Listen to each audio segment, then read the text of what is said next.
Bismillahirrahmanirrahim. Bismillahirrahmanirrahim. Assalamualaikum warahmatullahi wabarakatuh.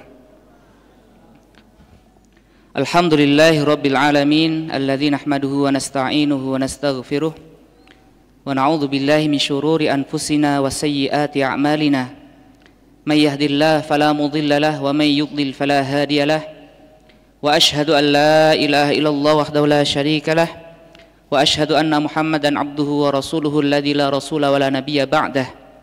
Allahumma salli wa sallim wa barik alaihi wa ala alihi wa ashabihi wa tabi'in wa tabi'it tabi'in wa man tabi'ahum bi ihsanin ila yaumiddin. Qala Allah ta'ala a'udzu billahi as-sami'il 'alim minasyaitonir rajim. Ya ayyuhalladzina amanu taqullaha wa kunu ma'as shadiqin. Wa qala Rasulullah sallallahu alaihi wasallam, ala fa innal imana idza waqa'atil fitanu bisyami.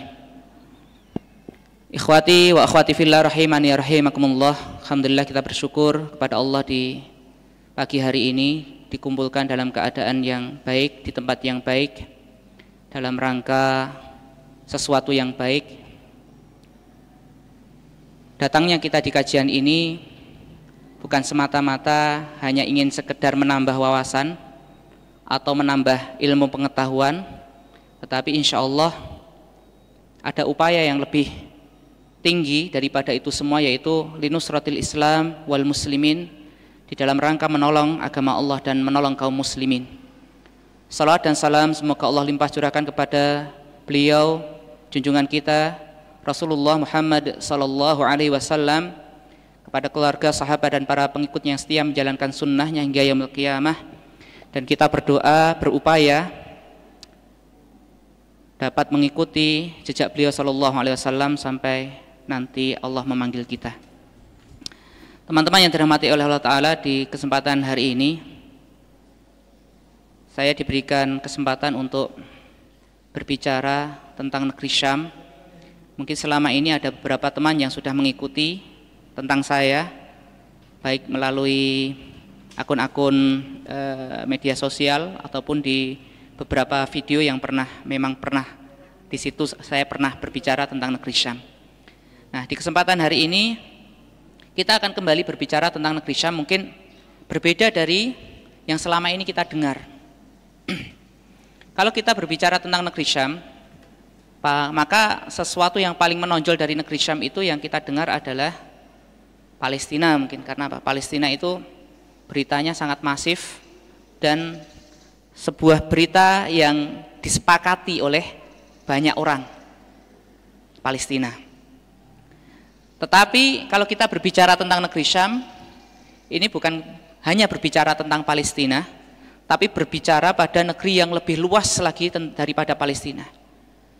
Nah, ketika kita berbicara tentang negeri Syam, apa yang kita bayangkan di kepala kita, atau selama ini yang kita dapatkan dari apa informasi yang kita dapatkan, yang kita cerna itu seperti apa?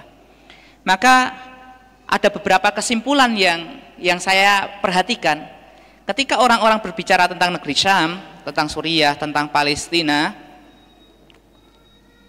ada keterputusan di sini. Keterputusan apa? Keterputusan informasi, iya, dan akibatnya ini mengakibatkan ada kesimpulan yang salah dalam menyikapi negeri Syam. Kalau kita berbicara tentang negeri Syam, maka kita tidak berbicara tentang kalau kita tidak mengatakan gini, la natakallam anil insaniyah, kita tidak berbicara tentang kemanusiaan. La natakallam anil hurub, kita tidak berbicara tentang peperangan yang terjadi di sana. La natakallam anid dima'il muslimin, kita tidak sekedar berbicara tentang darahnya kaum muslimin yang tertumpah di sana. La natakallam an iqtisabil ardi, kita tidak hanya berbicara tentang penjajahan atau perampasan tanah yang dilakukan oleh orang-orang kafir. Ketika kita berbicara tentang negeri Syam, kita berbicara sesuatu yang sangat besar, saking besarnya mungkin tidak akan cukup ini waktu satu hari satu malam untuk kita bahas tentang negeri Syam ini. Nah, saya ingin mengajak teman-teman melompat lebih jauh dan lebih tinggi tentang Syam ini. Dengan apa yang saya lihat di sana, dengan apa yang pernah saya dengar di sana, dan dari apa yang saya pelajari, dari kitab-kitab ulama tentang negeri Syam. Coba sekarang saya tanya, kalau kita berbicara tentang Syam, contohnya Palestina, apa yang tergambar di otak kita tentang Palestina? Selama ini, yang tergambar adalah Free Palestine, Palestina merdeka. Kalau digambarkan lagi lebih mengerucut, Palestina itu apa sih? Palestina itu adalah Gaza. Gaza itu apa sih? Kalau dikerucutkan lagi, Gaza itu adalah Hamas, Harakah Mukawamah Al-Islamiyah, gerakan perlawanan Islam. Cuma muter-muter di situ. Hingga akhirnya wawasan kita tentang Syam ini hanya sebatas itu saja, dan akhirnya membuat kesimpulan-kesimpulan yang salah kita di dalam menyikapi bumi Syam ini. Teman-teman yang dirahmati oleh Allah Ta'ala, Allah Ta'ala berfirman di dalam surah Al-Isra ayat yang pertama yang sering kita dengar di perayaan Isra Mi'raj. A'udzubillahi minasyaitonirrajim. Subhanalladzi asra bi'abdihi lailan minal masjidil harami ilal masjidil aqsa alladzi barakna haulahu linuriyahu min ayatina. Al-ayah. Maha suci Allah yang telah memperjalankan hambanya Muhammad di malam hari dari Masjidil Haram ke Masjidil Aqsa, di mana kami berkahi sekelilingnya. Oke. Judul dari kajian ini adalah Syam dulu, hari ini, dan besok. Kita berbicara tentang Syam ini, kita berbicara tentang masa depan kaum muslimin. Masa depan kaum muslimin sebagaimana yang dikabarkan oleh Rasulullah Shallallahu Alaihi Wasallam. Yang tentunya kita yakin bahwasanya Rasul ini tidak mungkin berbicara dengan hawa nafsu. Beliau berbicara itu atas dasar wahyu. Bagaimana cara menyikapi Syam? Maka kita menyikapi yang pertama kali, kita harus bagaimana wahyu itu berbicara tentang negeri Syam. Bagaimana Al-Quran berbicara tentang negeri Syam, bagaimana As-Sunnah berbicara tentang negeri Syam, dan bagaimana ulama-ulama mu'tabar itu berbicara tentang negeri Syam. Nah, dari dasar ini kita berbicara sehingga apa? Kita bisa menentukan sikap yang benar terhadap negeri Syam ini. Apakah kita harus berpihak di pihak A atau di pihak B? Ataukah kita harus turut di dalam pertempuran yang sekarang bergolak di negeri Syam, atau kita harus berdiam diri atau bahkan mengecam daripada peperangan yang terjadi di negeri Syam ini? Berbicara dari wahyu, berbicara Syam yang awal itu dari wahyu, sehingga kita tidak salah posisi. Di Al-Quran ada beberapa ayat yang berbicara tentang negeri Syam, negeri yang diberkahi, Ardun Muqaddas, negeri yang disucikan. Dan ini ditopang oleh hadis-hadis Rasulullah SAW yang jumlahnya itu puluhan, mungkin bahkan ratusan, termasuk hadis dhaif ataupun hadis yang mungkar di dalamnya. Nah, ini ada satu kitab khusus yang dikarang oleh Al-Imam Al-Hafidh Ibnu Rajab Al-Hambali.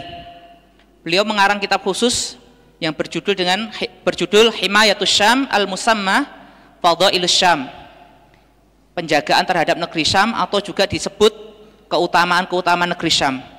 Di sini ada puluhan, ratusan hadis yang berbicara tentang negeri Syam.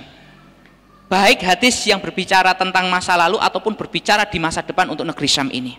Nah, kita akan berbicara dari wahyu. Orang Islam ini apa? Karena ini fitnahnya kan banyak.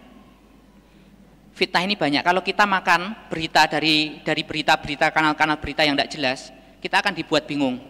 Contoh untuk menyikapi Palestina saja. Palestina di Palestina ini, orang sebagian besar sepakat apa yang terjadi di Palestina adalah penjajahan Zionis Yahudi terhadap orang-orang Palestina. Semuanya hampir sepakat. Tapi sebagian banyak juga tidak sepakat. Kemarin saya diberikan salah satu akun Zionis propaganda Yahudi di Indonesia, tidak tahu nama akunnya apa itu. Dia berbicara bahasanya orang Yahudi itu ya memang berhak untuk Palestina, karena apa? Itu adalah negeri mereka, negeri yang dijanjikan untuk mereka. Jadi keberadaan mereka itu legal. Secara apa? Secara wahyu, maksudnya dalam hal ini secara peninggalan ajaran mereka yang dikatakan termasuk agama Samawi, termasuk secara perjanjian internasional. Di situ ada propaganda. Dan sebagian orang kita melihat ada Yahudi berkulit coklat yang mereka ini membela. Ya, Yahudi kulitnya coklat pakai songkok. Pakai songkok. Katanya kemarin masuk ke Israel sana ya, orang Israel tuh baik-baik kok. Baik orangnya itu. Saya disambut dengan baik, pulang juga diamplopi. Amplopnya dolar amplopnya.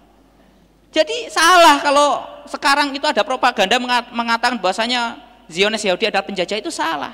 Itu hanya upaya yang ditunggangi oleh kaum radikal fundamentalis untuk merusak keharmonisan dunia. Tahu oknumnya siapa? Enggak usah disebut bisa besok digeruduk rumah antum.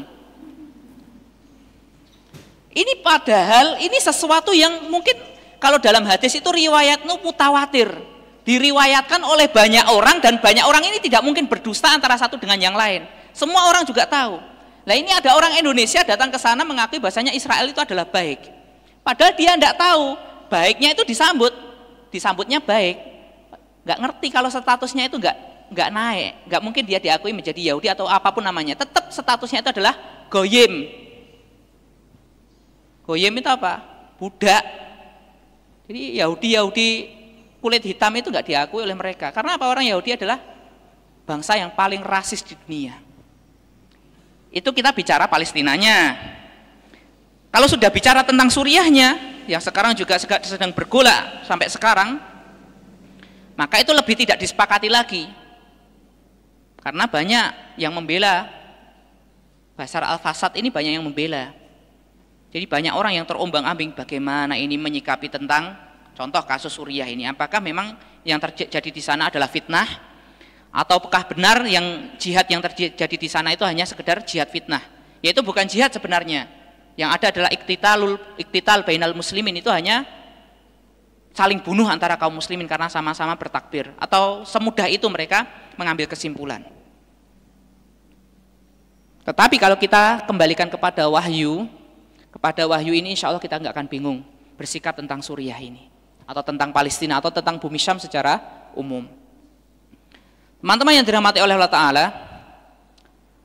kita berbicara tentang negeri Syam ini, maka saya katakan ini hitam putihnya kaum muslimin di seluruh dunia itu adalah negeri Syam.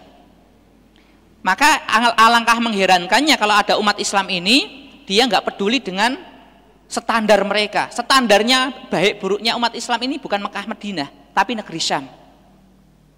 Dari mana kita tahu? Dari wahyu. Siapa yang berbicara? Rasulullah Muhammad sallallahu alaihi wasallam, as-shadiqul masduq, seseorang yang benar dan pasti dibenarkan. Orang yang paling jujur di antara makhluk yang paling jujur. Wa ma yantiqul 'anil hawa in huwa illa wahyu yuha.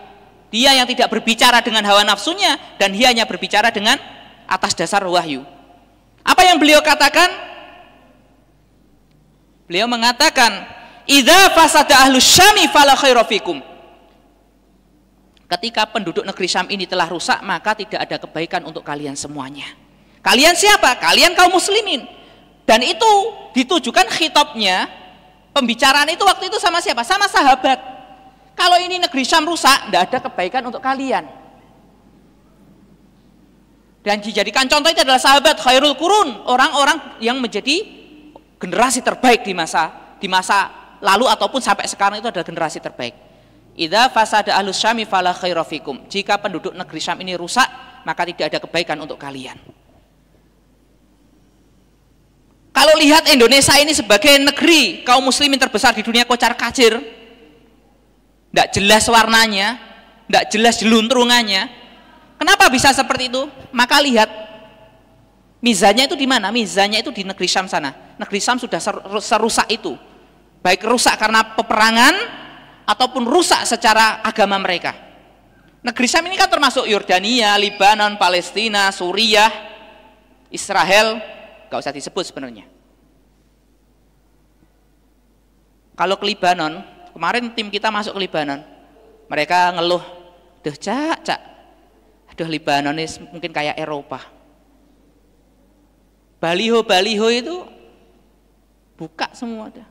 Perempuan-perempuan sufur dibuka di situ.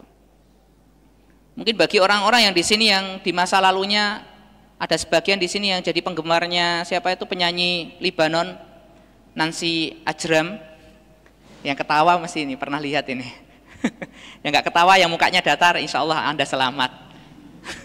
Termasuk saya nggak selamat ini. Saya sih bukan penggemar, gara-gara ada teman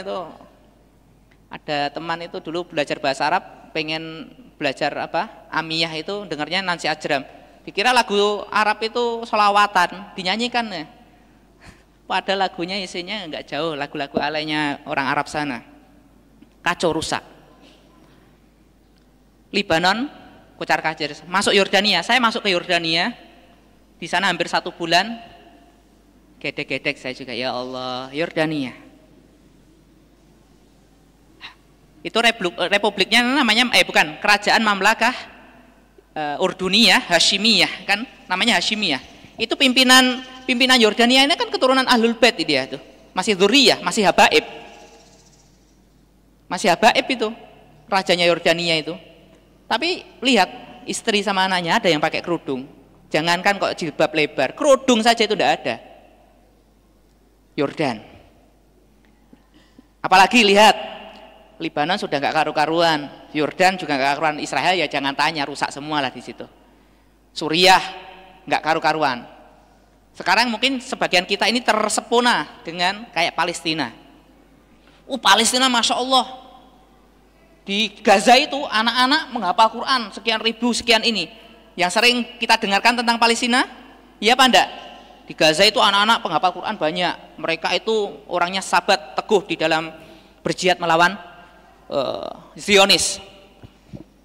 Tapi kalau antum berbicara tentang Palestinanya secara umum, jangan Gazanya, Palestina secara umum, mohon maaf, degradasi iman, moral, ilmu di situ hancur sehancur-hancurnya, anjlok seanjlok-anjloknya. Kemarin waktu di Turki saya ikut konferensi internasional di Al-Quds untuk pembebasan Al-Quds itu di Istanbul. Salah satu pemateri itu melakukan Zionisme untuk menghancurkan generasi Palestina. Yang mereka lakukan apa? Mereka memberikan akses seluas-luasnya untuk penggunaan obat bius.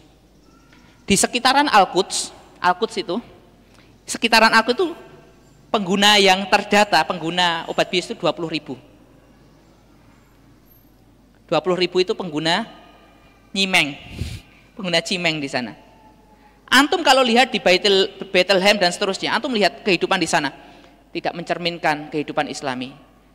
Perempuan tuh jangankan pakai niqab atau pakai, itu cuma di Gaza. Di luar itu, bahkan ada yang ingat salah satu ikon perjuangan Palestina perempuan, siapa namanya? Ada yang ingat? Ahed Tamimi yang kemarin ditangkap sama Zionis, dan itu oleh kita diangkat.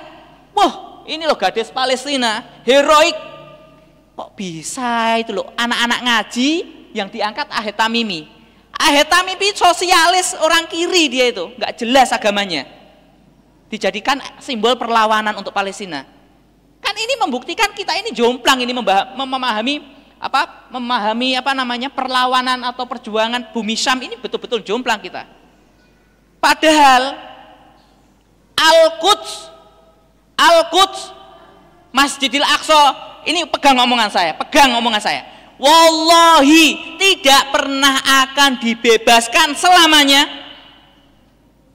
kecuali ketika yang menjulang itu adalah bendera tauhid, bendera la ilaha illallah, bukan bendera nasionalisme. Ketika yang berbicara adalah perjuangan bumi Syam, ini bukan berbicara tentang regional wilayah, tidak. Jadi nggak ada ceritanya. Antum baca sejarah tarikh pembebasan Al-Quds itu, dan pembebasan Al-Quds itu tidak pernah dibebaskan melalui tiba-tiba satu pintu. Tiba-tiba mujahidin datang ke Al-Quds, itu tidak ada ceritanya. Pembebasan pertama itu di masa siapa? Umar bin Khattab. Itu dari mana? Damaskus.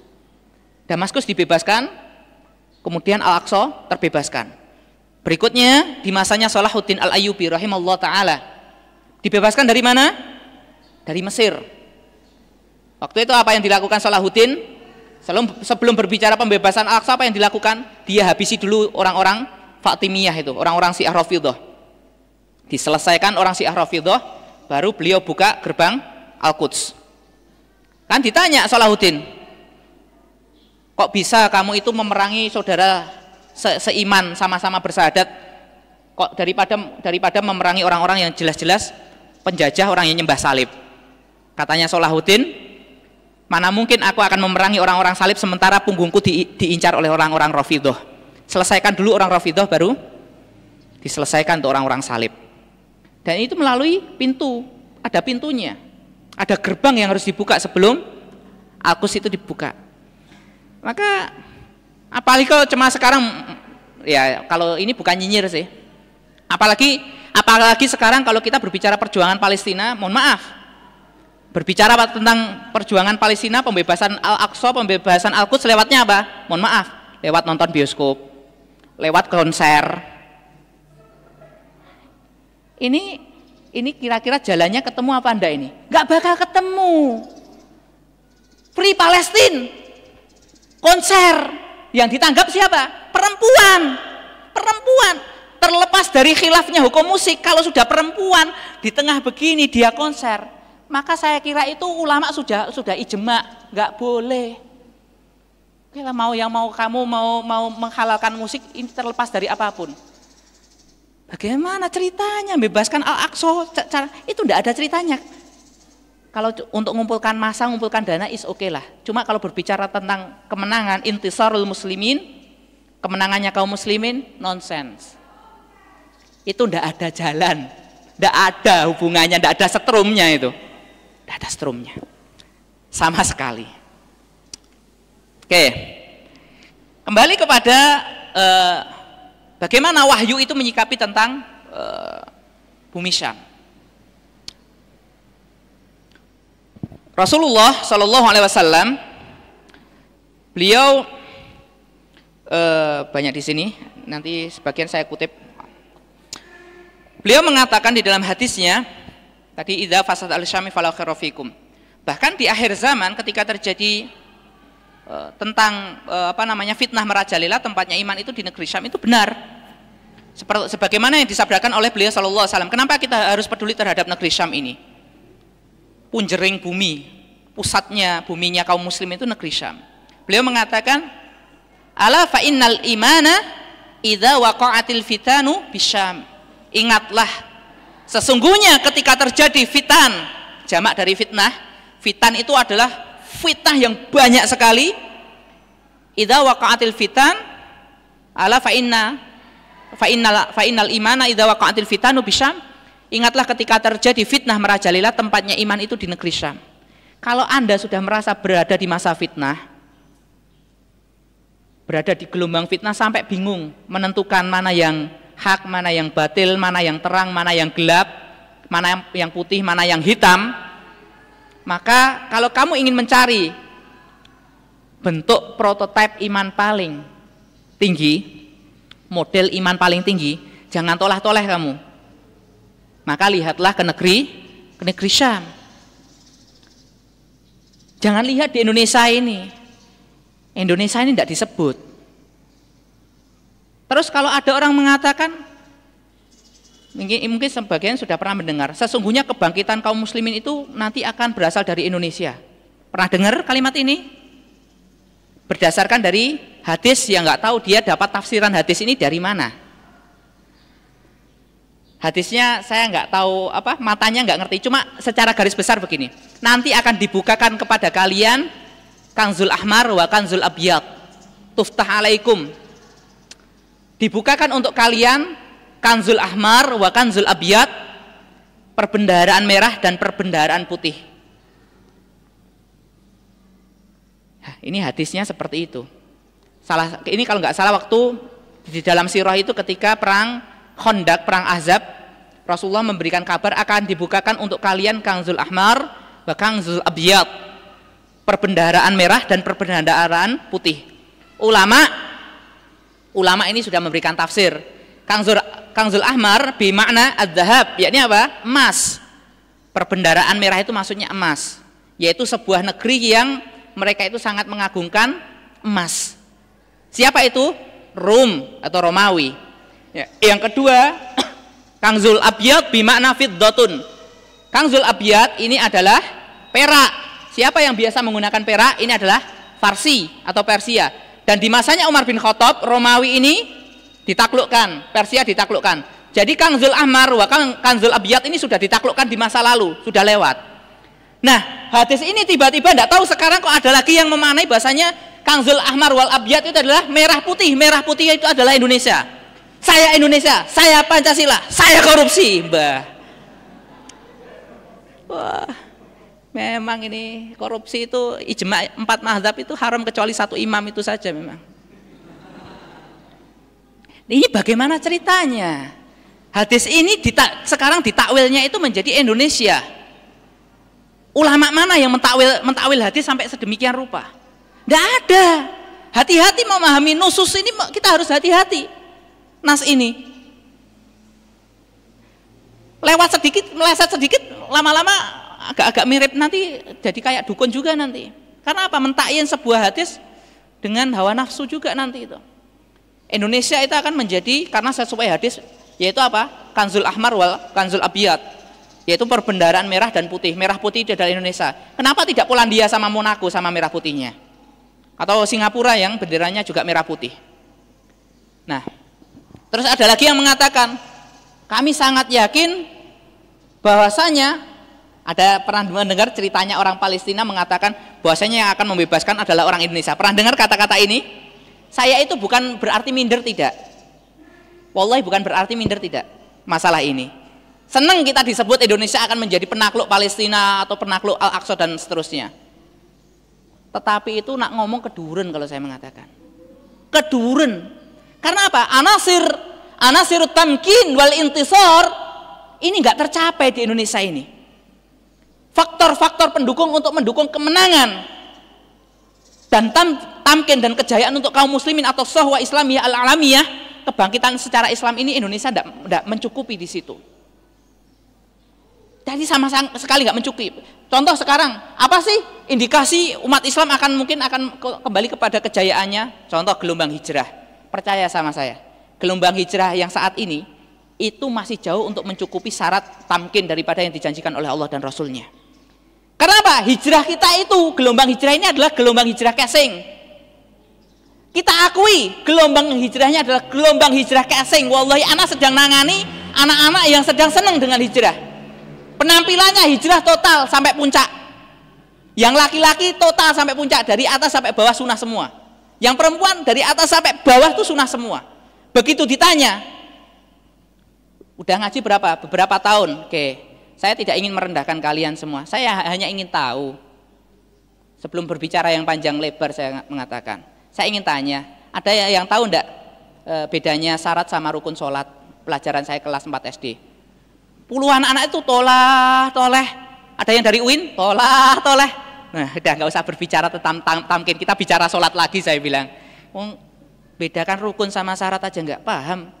Dan Indonesia ini masih jauh. Sekarang nanti akan saya berikan perbandingan bagaimana Syam itu lebih layak untuk dijadikan sebuah model untuk kebangkitan umat ini. Dari apa yang saya lihat dan apa yang saya dengar selama 1 tahun di sana. Baik. Jadi tadi ketika terjadi fitnah merajalela, maka palingkanlah pandanganmu itu ke negeri Syam. Carilah iman itu di negeri Syam. Kalau kamu cari iman yang betul-betul, carilah ke negeri Syam. Nah, keimanan apa? Sekarang kalau kita berbicara tentang keimanan, ada satu kelompok yang mana kelompok ini, kelompok yang dijamin oleh Allah dan Rasulnya ada di setiap masa, dan ini adalah kelompok terbaik di masa itu. Itulah yang biasa dijadikan rebutan oleh kita, yang biasa kita sebut dengan at-taifah al-dhahirah. At-taifah al-dhahirah, atau juga yang dikatakan sebagai at-taifah al-mansurah. Kita berbicara tentang taifah al-mansurah. Taifah al-mansurah atau biasanya kita sebut namanya adalah kelompok yang ditolong oleh Allah Ta'ala. Kalau Taifah Dhahirah adalah kelompok yang eksis. Nah, ada hubungannya dengan negeri Syam apa? Jadi teman-teman yang dirahmati oleh Allah Ta'ala, di setiap masa ini di tengah pasang surutnya kaum muslimin, itu ada satu kelompok, mau pasangkah mau surut ini pasti akan ada kelompok ini. Kelompok yang terbaik di masanya, kelompok kecil terbaik di masanya. Terbaik apa? Terbaik keimanannya, terbaik keilmuannya, terbaik jihadnya, terbaik kesabarannya, terbaik dari sisi akhlaknya. Kelompok, kalau dalam piramidanya kelompok paling puncak, kelompoknya paling sedikit tapi paling puncak dalam piramida kaum muslimin ini. Itu kelompok Taifah Mansurah. Oke, saya berikan beberapa hadisnya. Bismillahirrahmanirrahim. Fi sahihaini an Umair bin Hani annahu sami'a Muawiyah yaqulu sami'tu Nabiy sallallahu alaihi wasallam yaqulu la yazalu min ummati ummatun qa'imatun bi amrillah la yadhurruhum man khalafahum wa la man khalafahum hatta ya'tiya amrullahi wa hum ala dhalik. Qala Umair faqala Malik bin Yakhamir qala Mu'ad wa hum bisyami faqala Muawiyatu hadza Malik bin Yakhamir yaz'umu annahu sami'a Mu'adzan yaqulu wa hum bisyami. Ada Pak Panitia? Ada papan tulis tidak? Bisa saya kasih ilustrasinya. Mohon maaf ya. Berarti harusnya minta dari awal. Saya sebutkan matanya dulu ya, sebutkan isinya.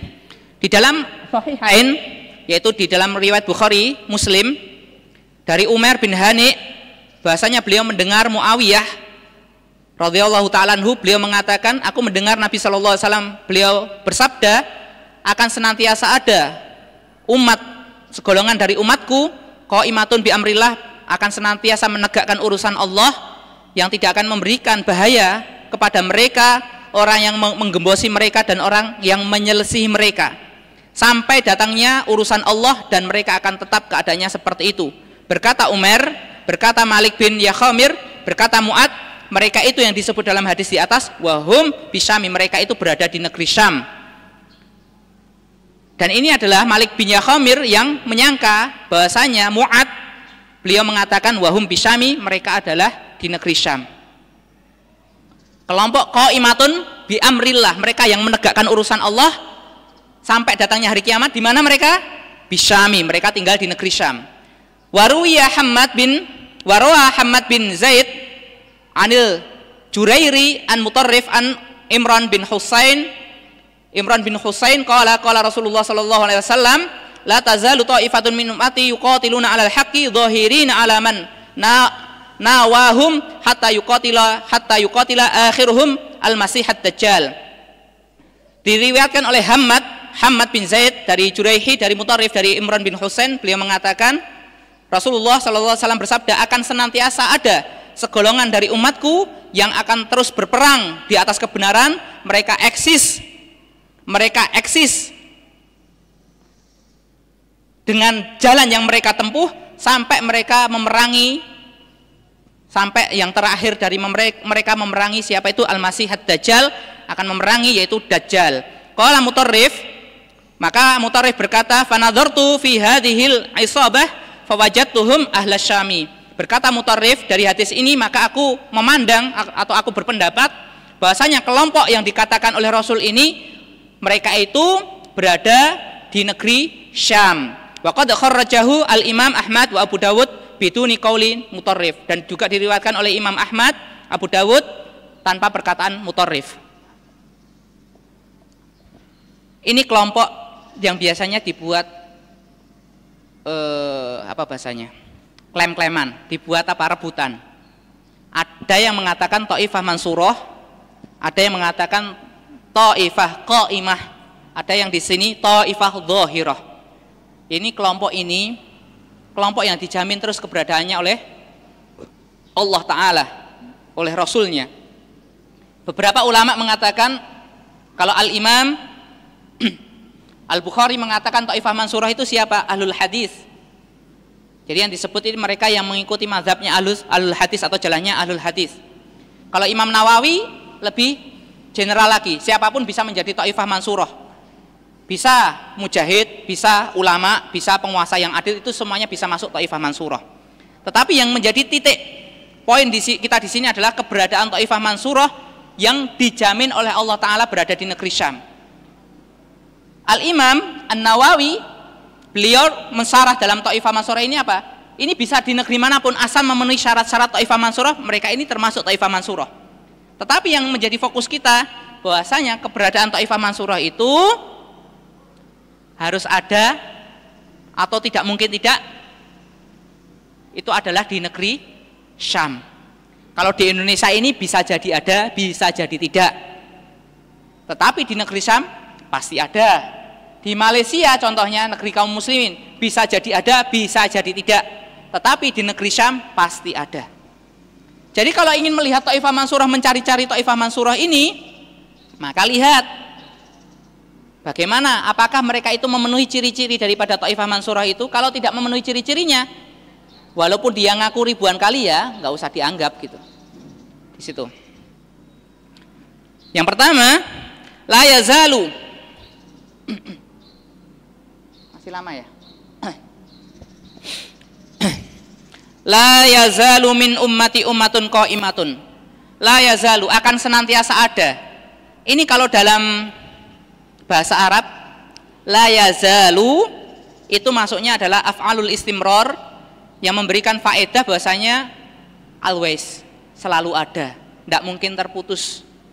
Kalau ada redaksi la yazalu, la tazalu, la zala, madama, itu apa? Artinya akan senantiasa ada. Maka di dalam Quran ada dikatakan la yazaluna yuqatilunakum hatta yaruddukum an dinikum in istata'u. Mereka orang-orang kafir itu la yazaluna, mereka akan senantiasa memerangi kalian sampai mereka berhasil memurtadkan kalian semampu mereka. Oke. Oh, enggak digantung ya.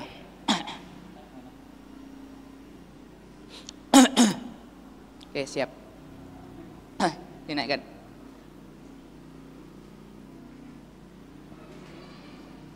Bisa. Tenang, halus aku nulis ya. Insya Allah bisa. Teman-teman yang dirahmati oleh Allah Ta'ala, di dalam hadis ini tentang adanya Taifah Mansurah yang ada di negeri Syam itu, Rasul perhatikan, sifat yang dikatakan adalah la tazalu au la yazalu. Ini sifat pertama. Ini masuknya adalah af'alul istimrar.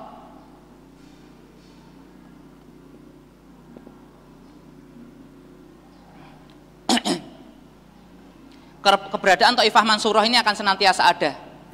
Jadi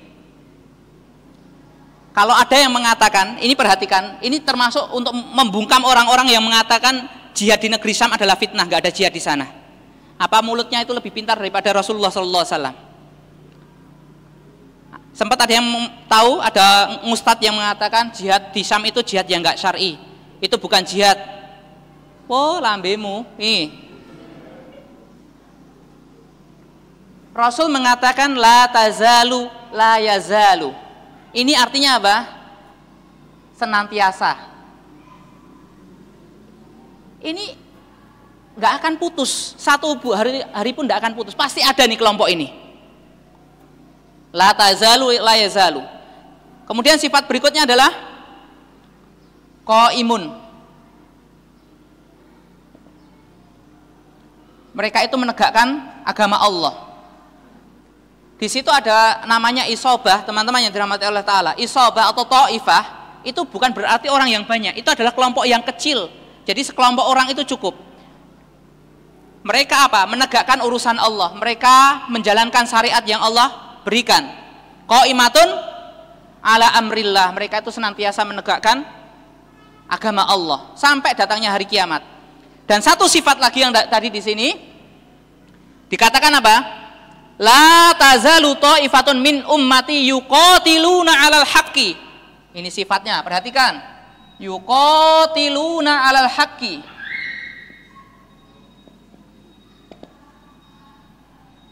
Nah, ini sifat.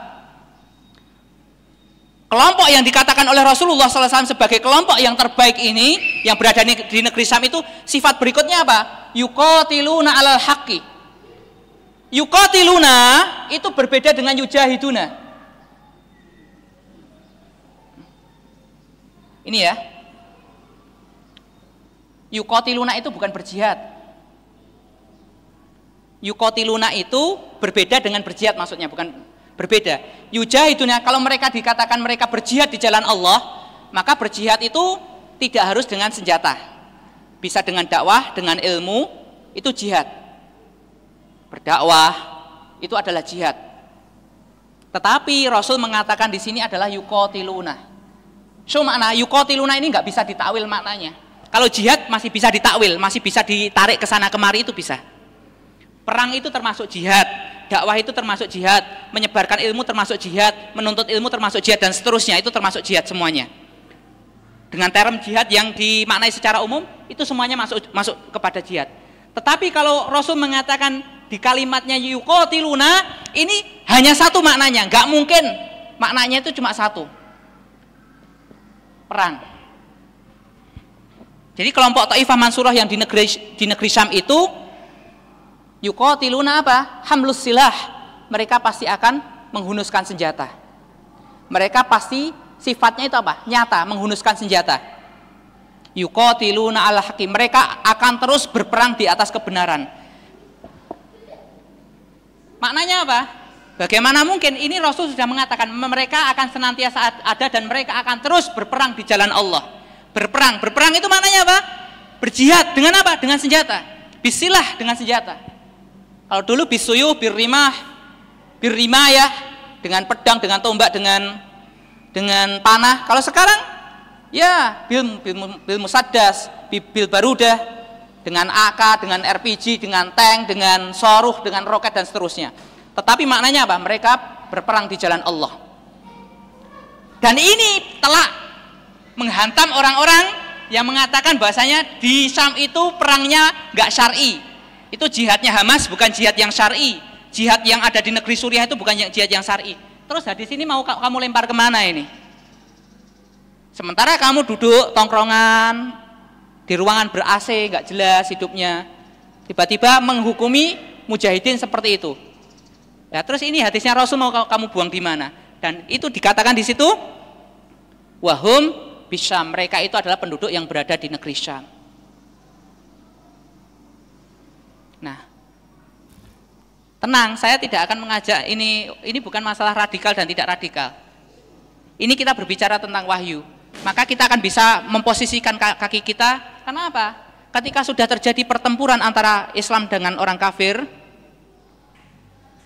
isma'u ya ikhwah, hadhil ma'rakah imaniyah bainal iman wal kufr fakhtar ayul khandak taqumu bihi. Sesungguhnya perang yang terjadi saat ini adalah perang antara keimanan dan kekufuran. Ini adalah perang iman. Maka kamu lihat kakimu itu berdirinya di parit mana? Fi khandaqil iman atau fi khandaqil kufur. Kamu akan berdiri di parit keimanan atau di parit kekufuran. Kalau antum tidak tahu masalahnya hingga salah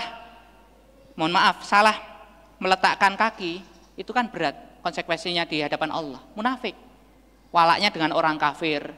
Kalau antum abstain lah, saya nggak berdiri di kondak, saya di tengah aja, ya antum dapat dua serangan. Kalau berdirinya di tengah sini, ya dari dua pihak, diserang sama mujahidin, diserang sama orang kafir, kan gitu.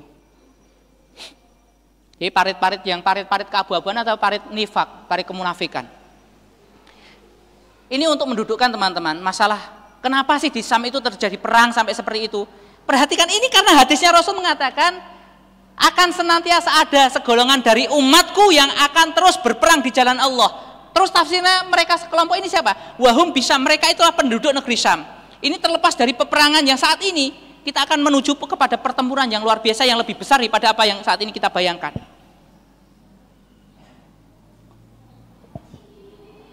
Berikutnya, menyikapi peperangan yang saat ini di Syam.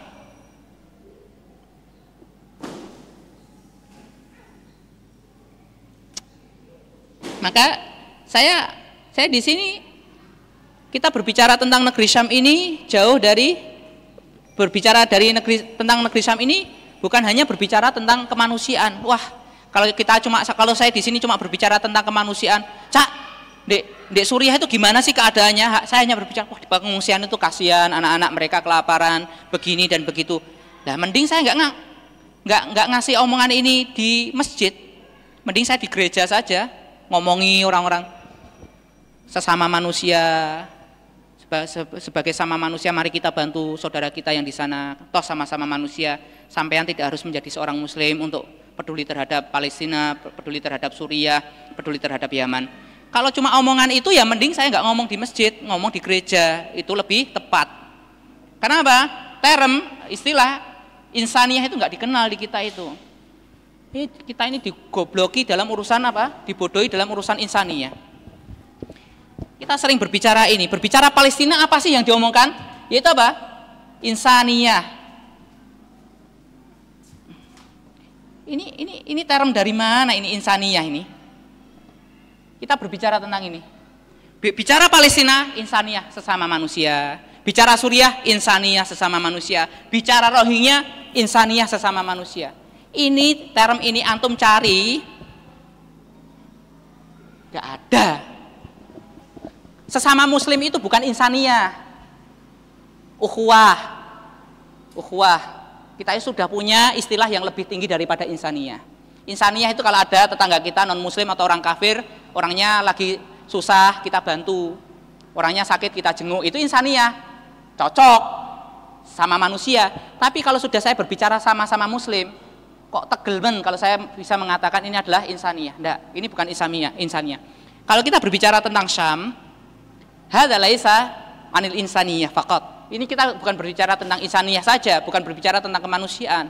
Ada sesuatu yang lebih besar, yang lebih tinggi daripada insaniah. Kita berbicara tentang apa? Tentang jihad di sana. Kita harus tahu di sana itu sedang jihad, bukan perang-perang dolanan, nggak jihad fisabilillah. Kalaupun itu pembelaan kita, kenapa? Karena mereka sedang berjihad. Pembelaan kita dasarnya apa? Karena mereka berjihad. Ada ukhuwah. Al-Islam, al-muslimu akhul muslim. Orang Islam satu dengan yang lain itu bersaudara. Kajasadil wahid, bagaikan satu tubuh. Kalau satu sakit, yang lain merasakan sakit. Ini ukhuwah.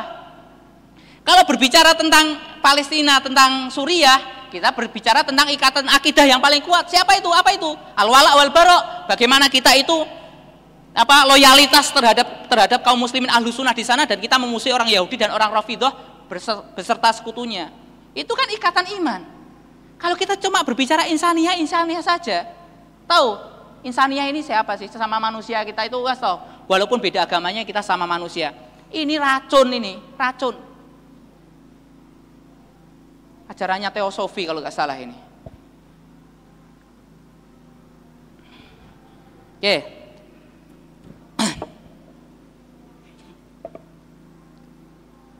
Bagi teman-teman yang senang dengan Palestina, saya ingin juga luruskan masalah ini. Maksudnya apa?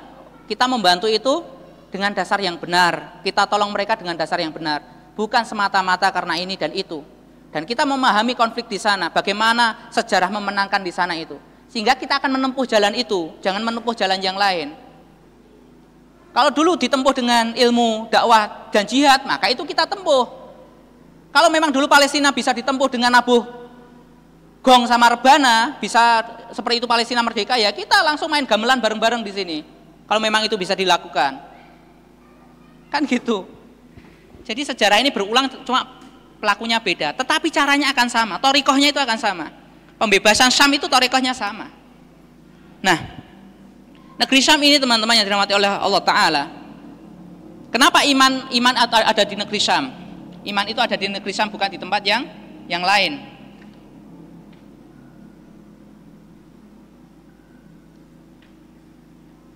Taifah Mansurah ini hadisnya banyak sekali.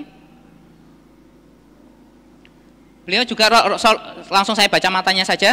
La yazalu ahlul gharbi, qala Rasulullah sallallahu alaihi wasallam, la yazalu ahlul gharbi dhahirina al haqila hatta taqumas sa'atu. Orang-orang barat itu akan senantiasa eksis di atas kebenaran sampai datangnya hari kiamat. Ahlul gharb itu maksudnya apa? Orang Syam juga disebutnya itu ahlul gharb. Negeri Syam itu juga disebut dengan Al-Gharb, negeri barat. Namanya penduduk negeri barat. Syam, kalau posisinya itu Rasulullah di Madinah, Syam itu posisinya adalah Syam di kiri. Shimalun Syam. Yaman, Yaminun, Yaman di sebelah kanan. Nah, beliau itu negeri Syam itu berada di baratnya Madinah. Maka beliau mengatakan Ahlul Gharb. Jadi tafsir daripada penduduk negeri barat ini adalah negeri Syam. Ini menurut para ulama. Ya, di sini masih panjang. Oke.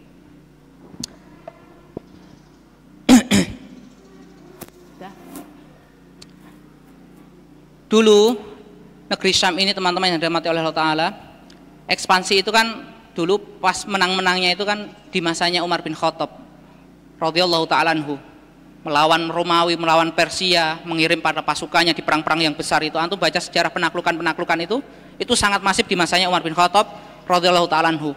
Perang Qadisiyah contohnya, waktu dipimpin oleh Sa'ad bin Abi Waqqas, orang-orang Islam datang ke sana. Sampai salah satu khutbahnya Sa'ad bin Abi Waqqas yang sangat terkenal waktu itu, dan ini tercatat dalam sejarah, beliau mengatakan inna ma'i qauman yuhibbunal mauta kama tuhibbunal hayata. Jadi katanya beliau dalam riwayat yang lain, kama tuhibbunal hayata wal khamra. Sesungguhnya bersamaku, katanya Sa'ad bin Abi Waqqas, saat ini aku sedang membersamai sebuah pasukan yang mana mereka itu mencintai kematian sebagaimana kalian mencintai kehidupan dan sebagaimana kalian itu mencintai khamr. Itu sampai gemeteran itu. Atau kisahnya Ribai bin Amir waktu disuruh menghadap ke Kisra. Coba, udah orangnya degil, kurus, berdebu-debu, datang ke sana, tombak diseret sampai permadaninya sampai robek semua. Kalau kalian datang ke sini karena lapar, kembalilah ke Madinah, tak kasih makanan. Kalau tidak punya pakaian, nanti kalian kembali ke Madinah, kami beri pakaian-pakaian terbaik. Kalau tidak punya duit, nanti kalian kembali ke Madinah, saya kasih uang saku kalian semua. Untungnya mentalnya para sahabat itu bukan mental nasi bungkus rendang bumbu lengkuas. Tuh. Mereka mengatakan, kami datang ke sini, bukan itu untuk tujuan kami, yaitu apa? Untuk mengeluarkan manusia dari penyembahan kepada sesama manusia, yaitu menyembah kepada Tuhan, kepada pencipta manusia. Kalian aslim, taslam, kalian masuk Islam, selamat. Kalau kalian nggak masuk Islam, bayar jizyah, tak kasih nanti jaminan keselamatan untuk kalian. Kalau nolak, nggak masuk Islam, nggak bayar jizyah, besok kita tempur sampai ditampakkan siapa yang menang dan siapa yang binasa. Ribi bin Amir di masa itu. Di Syam itu negeri yang subur. Setelah ada penaklukan, sahabat sempat terlena. Kisahnya itu, mereka bercocok tanam di negeri Syam. Tanahnya subur. Yang saya tempati itu, subhanallah itu, godong brambang itu loh, yang buat martabak itu, gedenya segini-gini, tingginya saan itu beli satu ente ambil buat endok dadar itu, sampai bisa endok dadar satu kerat itu bisa mencukupi itu. Apel, anggur, tin. Kalau kayak anggur itu kayak cepluan di tempat ente itu. Ngerti cepluan enggak? Enggak cepluan tuh. Belasah di mana-mana itu. Subur Masya Allah. Contoh apel terbaik dari negeri Syam. Itu apel di sana, anak-anak enggak mengada-ngada. Selama makan apel, yang mau yang merah mau yang hijau, yang di sini itu yang kita beli itu, dibandingkan di sana itu jauh rasanya, baik dari aroma ataupun manisnya. Anggur pun sama, pir pun sama. Ini memang lemah-lemah berkah ini. Itu sahabat waktu itu setelah penaklukan, apa yang mereka lakukan? Mereka bercocok tanam. Ketika hampir panen, Umar bin Khattab radhiyallahu ta'ala anhu, beliau mendengar, loh, kok habis putuh kok malah bercocok tanam? Surat Umar datang, bakar semua, dibakar. Kalau sahabat nggak protes, itu mubadzir wahai Khalifah Amirul Mukminin, Mubazir ini sudah mau panen kok suruh bakar, itu bagaimana? Karena apa? Umar tahu Rasulullah SAW beliau mengatakan ju'ila rizki tahta dhilali rumhi, dijadikan rezekiku itu bawah naungan tombak. Rezekimu itu bukan dari situ, rezeki kalian itu dari ghanimah, bukan dari bercocok tanam. Kalau kalian ngaku generasi sahabat, rezeki kalian itu bukan jadi pegawai, bukan jadi pedagang, tapi rezeki kalian itu di bawah naungan tombak dan naungan pedang. Itu cari rezeki yang paling nyunah, yaitu lah itu cek ya, ju'ila rizki tahta dhilali rumhi, dijadikan rezeki di bawah naungan tombakku. Sebaik-baik rezeki di situ. Kayaknya sampai yas'alunaka 'anil anfal, itu kan sampai ayatnya ada. Nyari rezeki kita sekarang ya mentok gitu, dodolan nguli kan gitu. Saking hinanya kita sampai urusan rezeki sudah lupa. Sebenarnya rezekinya orang Islam itu seperti apa sih harusnya? Gak ngerti, rezekinya itu di bawah naungan sabetan pedang sama naungan tombak. Nah, ini langsung dicatat nih, direkam nih. Nah, menyebar. Apalagi katanya Kemenak urusan ini mau dihapus ini. Urusan apa? Perang-perang gini. Oke. Itu disuruh bakar sama Umar bin Khattab di masa itu. Penaklukan subhanallah. Dan penaklukan Baitul Maqdis itu antum lihat, ditaklukkan dengan penuh ketawaduan. Kan diserahkan gerbangnya, kuncinya itu sama pemegang kuncinya pendeta Baitul Maqdis itu. Ketika mau diambil sama panglima kaum muslimin, saya tidak akan serahkan kecuali khalifah kalian datang sendiri ke sini untuk mengambilnya. Disurati Umar, wahai Amirul Mukminin, ini nggak mau menyerahkan ini gerbangnya Baitul Maqdis, nggak mau diserahkan kecuali Anda datang ke sini. Maka Umar dengan satu pengawalnya beliau datang dari Madinah menuju Al-Aqsa. Berdua sampai gantian tunggangan. Wes kesel gini, gantian lah, aku sing nuntun. Aku wes kesel kon muduk, ganti aku sing dituntun. Sampai akhirnya masuk di gerbang itu, pas tibone apa? Pas Umar itu yang bagian nuntun itu tunggangannya ini. Lah, ternyata apa? Umar bin Khattab datang dengan menuntun ajudannya di atas tunggangannya. Pas memang giliran, bukan dibuat-buat, memang giliran gitu. Dan disitulah pantas umat Islam ini bisa menguasai Al-Aqsa. Perhatikan di sini, pembebasan Al-Aqsa itu dibebaskan dengan apa? Dengan penuh ketawaduan. Kalau antum lihat orang di sana berbicara Al-Aqsa dengan gembar-gembor, dengan hura-hura dan seterusnya, nggak nyunah. Nggak mungkin Anda akan dipilih menjadi pembebas Al-Aqsa. Kalau tim hore oke lah, jadi cheerleader itu, tapi nggak dianggap lah cheerleader itu, kan nggak dianggap pemain. Cuma sorak-sorak alambene aja sing dawa gitu kan. Nah, dibebaskan Al-Aqsa ini dengan penuh ketawaduan di masanya Umar bin Khattab. Serahkan kuncinya. Salahuddin pun demikian. Sampai diceritakan Salahuddin itu sebelum Al-Aqsa dibebaskan, itu antum tahu kisahnya. Beliau tidak pernah tersenyum sama sekali. Ditanya, kenapa Anda tidak pernah tersenyum? Padahal orang bisa saja mengatakan, Rasul itu loh suka senyum, tabassamu kali wajhi akhika shadaqah. Senyummu pada saudaramu adalah sedekah. Oh, enggak nyunah ini Salahuddin ini. Bukan seperti itu. Salahuddin mengatakan, saya tidak bisa tersenyum selama apa? Al-Aqsa itu masih dikangkang oleh salibis. Apa? Ada ihtimam, ada kepedulian, ada care yang sangat luar biasa. Pernah nggak kita merasa seperti itu? Kalau kita sih enggak seperti itu. Saya yakin kita itu belum sampai makomnya ke situ. Yang ada Gaza dibombardir, wah mati piro, mati 10, ngesak norek, udah kasihan, bersedih nangis 1 hari, besoknya udah, yo yang geprekan yo, oh ngopi udah selesai ceritanya. Yang akhwat diskonan dine, sing kira-kira akeh diskonan, lupa semuanya.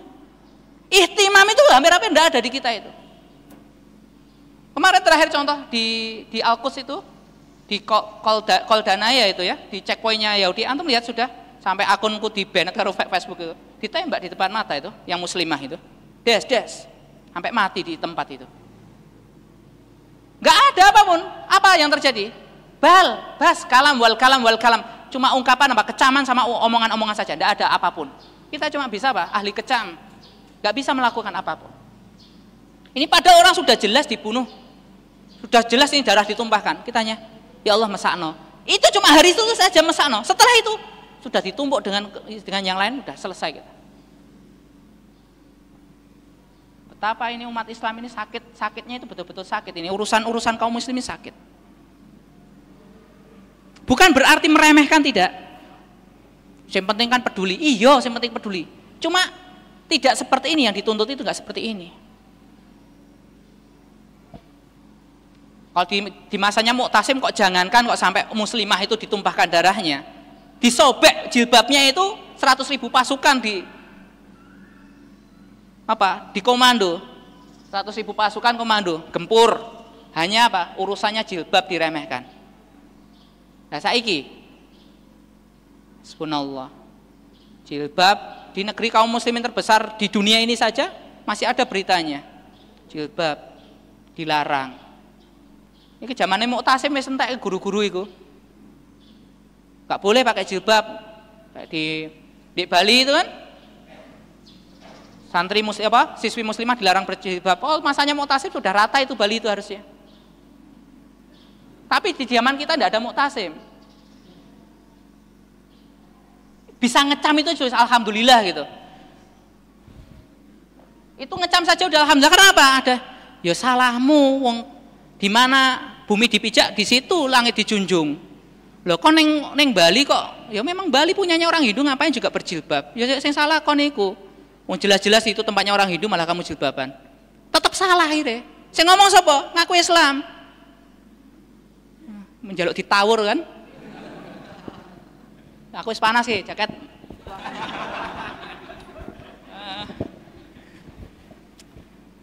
Kembali ke negeri Syam. Teman-teman yang dirahmati Allah Ta'ala, urusan Taifah Mansurah ini, subhanallah, kenapa itu Syam itu sangat dipilih oleh Allah Ta'ala menjadi tempatnya Taifah Mansurah. Bahkan di dalam hadis yang lain Rasulullah SAW sangat tegas ini urusan ini.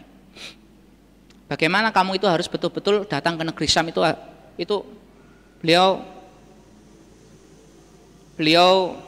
membuat di dalam sabda beliau itu sangat jelas sekali. Beliau mengatakan sallallahu alaihi wasallam, sayasirul amru ila an yakuna ajnatun mujannadah, jundun fis Syami wa jundun bil Yamani wa jundun bil Iraqi. Faqala Ibnu Hawalah, khirli ya Rasulullah in adraktu dzalika. Faqala alaika bis Syam fa innaha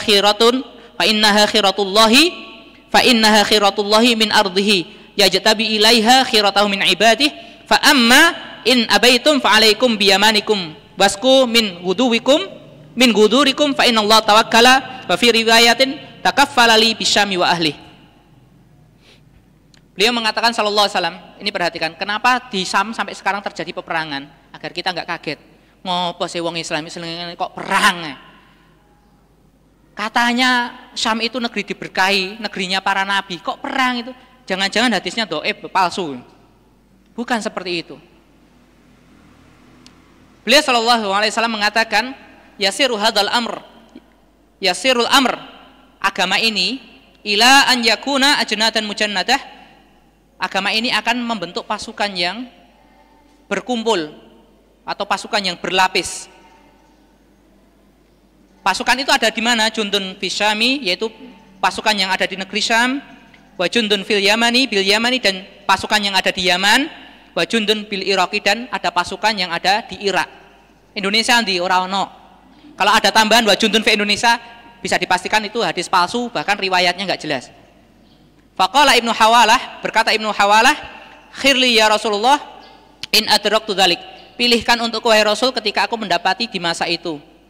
Kalau sampai ada pasukan ini sudah pasukan yang berlapis-lapis ini ada di Syam, di Yaman dan di Irak, kemana aku harus menuju? Maka beliau sallallahu alaihi wasallam beliau mengatakan alaika bisyami, datanglah engkau ke negeri Syam, fa innaha khiratullah, karena itu adalah bumi yang dipilih oleh Allah Ta'ala, yajtabi ilaiha khiratahu min ibadih, Allah akan memilih hambanya yang terbaik untuk datang ke negeri Syam sana.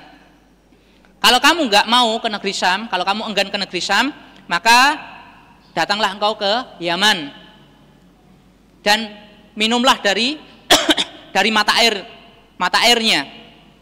Sesungguhnya Allah Ta'ala menjamin untukku negeri Syam dan penduduknya dalam kebaikan. Redaksi hadis ini Jadi pasukan Islam itu akan menjadi pasukan yang berlapis-lapis. Ada 3 pasukan. Pasukan di Syam, pasukan di Yaman, dan pasukan di Irak. Maka sahabat kan bertanya, kalau seperti itu kemana aku harus datang? Maka beliau mengatakan, alaika bisyam, datanglah engkau ke negeri Syam sana. Sahabat dulu, perhatikan ini, cara memahami sahabat, cara memahami qaul Nabi itu bagaimana, lihat. Antum pernah lihat kan, orang kalau yang paling bagus itu kalau bisa itu matinya kan di Madinah. Ada kan? Kalau orang Madinah, matinya di Madinah itu termasuk jaminan surga atau apa itu? Termasuk fadhail Madinah, yaitu keutamaan di Madinah. Tetapi sahabat, antum lihat generasi sahabat itu banyak yang meninggal itu bukan di Madinah. Kuburannya banyak itu di negeri Syam. Kuburan sahabat itu banyak di negeri Syam. Kalau mereka ini cuma ngincer pahala keutamaan, ya ngapain dakwah jihad? Mendingan juga di Mekah atau di Madinah. Sholat di Mekah gitu kan. Kenapa? Karena di Mekah itu apa? Pahala sholatnya itu apa? 100.000 kali lipat daripada sholat di tempat biasa. Bener apa salah saya? Salah. Bener kan? Pahala di Madinah, sholat di Madinah itu berapa? 1000 kali. Iya kan? Wes, mending kalau diperintah sama khalifah, kono jihad yang Mesir, enggak lah. Mending di Madinah kalau atau di Mekah. Sholat sekali sama dengan 100.000 kali. Kalau cuma berburu pahala. Tetapi sahabat ini mengetahui agama Islam itu bukan hanya agama mihrab, bukan hanya agama yang tongkrongannya di masjid, hanya agama ibadah. Agama ini perlu didakwahkan, perlu dijihadkan. Kalau bahasa yang kita lihat secara tersirat, bahkan keutamaan dakwah dan jihad lebih besar daripada tongkrongan di Masjidil Haram dan Masjid Nabawi. Makanya Al-Imam Ahmad mengatakan, tempat kalian di medan ribat itu jauh lebih baik daripada tongkrongan kalian. Bahkan medan ribat satu malam itu lebih baik daripada Lailatul Qadar di sampingnya Hajar Aswad. Dapat Lailatul Qadar di Hajar Aswad di mana? Di Mekah kan, di Masjidil Haram. Tetapi keberadaan seseorang di medan jihad itu satu malamnya lebih baik daripada seseorang dapat Lailatul Qadar di sampingnya Hajar Aswad. Syuf, ini sahabat bagaimana memahami din ini, memahami agama ini. Agama bukan sekedar ritual, tongkrongan, sementing ibadah, dapat pahala, kemudian masuk surga. Tidak. Agama ini perlu didakwahkan, perlu dijihadkan. Maka mereka banyak yang gugur di luar Madinah. Kuburannya itu bertebaran di mana-mana. Berkait dengan hadis ini, kalau sampai nanti ada pasukan yang berlapis ada di Syam, di Yaman, dan di Irak, maka kemana aku harus menuju? Maka Rasul mengatakan, alaika bisyam. Datanglah engkau ke negeri Syam. Fa innaha khiratullah, karena negeri Syam adalah negeri yang dipilih oleh Allah Ta'ala. Ini adalah negeri yang terpilih. Yang memilih siapa? Allah. Dipilih di sisi Allah. Yajtabi ilaiha khiratahu min ibadih, dan Allah akan memilih hambanya yang terbaik. Allah akan kumpulkan di negeri Syam. Jadi negeri Syam ini nanti bahasanya hamba-hamba Allah yang terbaik akan dikumpulkan di negeri Syam, dari ujung timur sampai ujung barat. Untuk apa? Untuk berjihad, untuk memenangkan agamanya. Di mana? Di bumi Syam. Kalau dalam hal yang lain, kalau ketika Allah mengatakan hamba-hambanya yang terbaik, khiratahu min ibadi, Allah akan memilih hambanya yang terbaik, akan Allah kumpulkan di negeri Syam. Dikatakan terbaik itu kalau sudah melalui proses penyaringan, ada proses tamhis. Kita katakan si fulan ini juara 1, juara 2, juara 3, ini orang ini terbaik, orang ini baik, ini orang kurang baik. Itu karena apa? Karena ada ujiannya. Karena ada ujiannya, baru dikatakan ini adalah orang terbaik. Kalau belum diuji, belum bisa dibedakan ini yang mana yang baik, mana yang kurang baik, mana yang terbaik. Syam ini Allah akan kumpulkan hambanya yang terbaik, akan Allah kumpulkan di negeri Syam. Dengan cara apa? Dengan cara Allah di sana Allah takdirkan jihad fisabilillah, agar Allah ini memilih dari hambanya yang terbaik. Karena apa? Jihad ini yang akan menjadi proses tamhis, proses penyaringan yang paling akurat untuk mengetahui orang ini iman, orang ini kufur, orang ini munafik, orang ini benar. Itu dengan jihad. Kalau kita di sini kayak saya ngomong berteriak-teriak, berapi-api, ngompori orang dan seterusnya, gampang, nggak teruji. Ono kipas angin, ono AC nih, ono ombene, diluk meneh ono gorengane paling, kan gitu.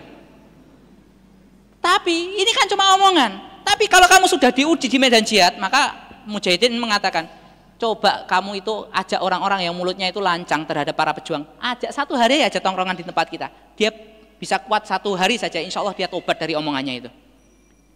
dia bisa bertahan di medan jihad ini, dia akan tobat dari omongannya yang ngawur, ngelantur itu. Nah, dia ngomongin berbicara tentang pejuang, tentang mujahidin. Di mana dia ngomong? Di masjid ber-AC. Di lingkungan yang nyaman, menilai si fulan A, si B dan seterusnya. Coba diajak ke sana. Dengan cara Allah itu apa? Tamhis. Allah ini akan saring nih. Maka Allah takdirkan jihad fisabilillah di negeri Syam ini. Loh, negeri Syam kenapa? Karena negeri Syam ini sudah rusak. Makanya kalau lihat negara-negara Islam yang lain rusak, jangan kaget. Syam ini rusak. Dalam artian apa? Dijamin oleh Allah baiknya, tapi tetap rusak. Kenapa? Yaitu ketika mereka jauh daripada agamanya, Allah timpakan kehinaan terhadap negeri Syam ini. Walaupun dijamin oleh Allah Ta'ala, sedangkan mereka, kalaupun dijamin tetapi mereka penduduknya ini tetap mereka jauh daripada din, mereka Allah timpakan apa namanya? Kehinaan. Negeri Syam mereka jauh daripada agama. Contohnya Suriah. Mereka karena jauh dari agamanya Allah timpakan penguasa-penguasa yang zalim. Siapa itu? Penguasa Nusairiyah. Zalim nih. Woi kita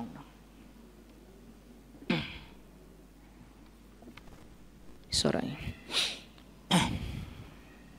Ini penguasa-penguasa yang zalim ini Allah timpakan kepada orang-orang Syam ini. Jadi mereka ini minoritas bisa menguasai mayoritas nih orang-orang kafir ini.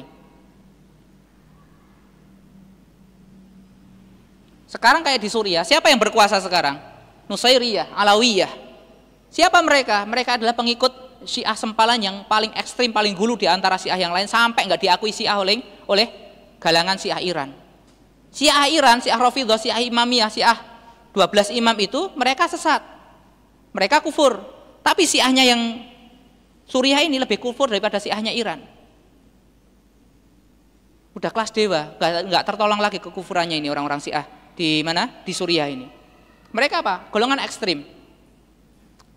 Kalau orang-orang Syiah Rafidhah yang ada di Iran ini apa? Tafdilul Ali. Mereka ini mengagungkan Ali.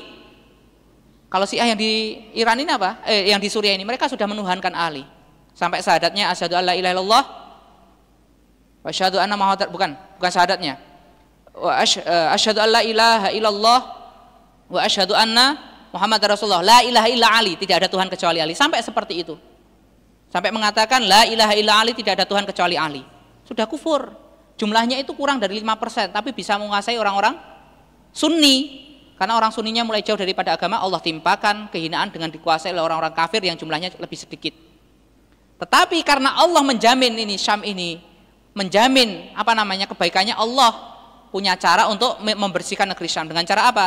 Ibaratnya negeri Syam ini dalam keadaan najisnya kekufuran orang-orang Rafidhah, orang-orang Nusairiyah ini, dengan najisnya orang Yahudi juga ini, maka Allah punya cara, yaitu apa? Allah takdirkan jihad fisabilillah. Allah cuci ini negeri Syam dengan apa? Dengan darahnya syuhada. Ini cara Allah menyucikan bumi Syam ini. Ini video sudah sering saya setelkan ini. Tapi ini memang ini secara umum inilah mereka. Munirah lagi. Speakernya bunyi enggak?